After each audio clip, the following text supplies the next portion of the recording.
अस्सलाम वालेकुम। उम्मीद है कि आप सब खैरियत से होंगे और खुश होंगे।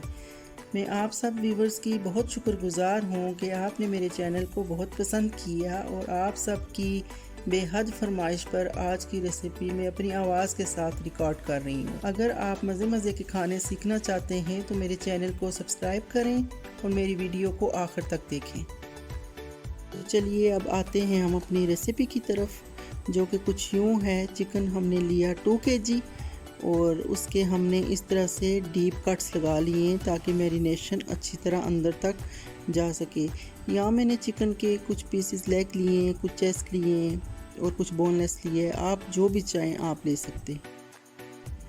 यहाँ पे मैं इसमें ऐड करूँगी ginger and garlic paste 2 tablespoon, yogurt 3 tablespoon, घी या बटर जो भी आपके पास इजीली अवेलेबल हो 3.5 टेबलस्पून, लेमन जूस 2 टीस्पून,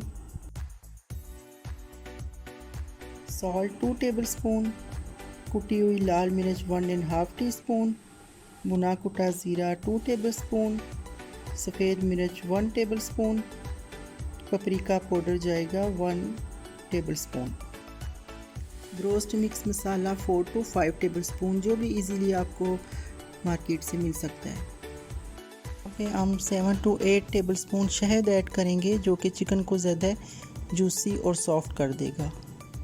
शहद डालने के बाद इसको आप इस तरह अच्छी तरह से मिक्स कर लें ताकि ये अच्छी तरह सारे चिकन के साथ ये मिक्स हो जाए और अंदर तक ये अच्छी तरह से इसकी मैरिनेशन हो जाए।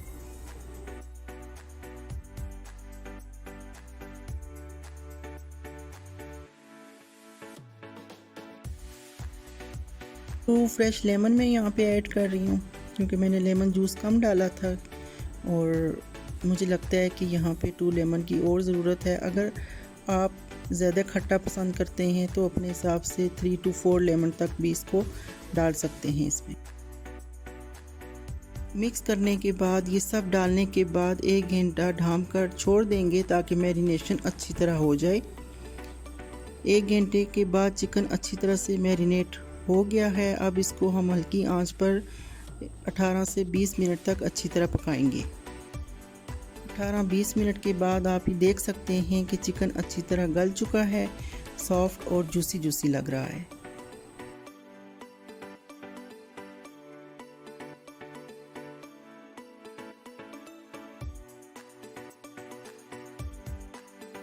ये आप देख सकते हैं कि ये बिल्कुल ड्राई हो गया है। आखिर में इसमें हम तिल डाल देंगे जिससे ये और ज़्यादा टेस्टी और यमी हो जाएगा।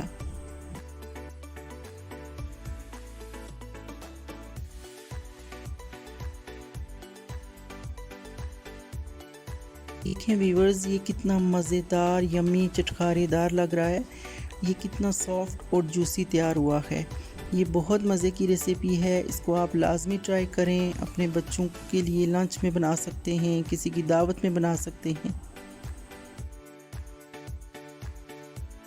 अगर आपको मेरी ये रेसिपी अच्छी लगी हो तो रिव्यू लाजमी कीजिएगा, लाइक करें, शेयर करें। Thank you. अल्लाह हाफिज़।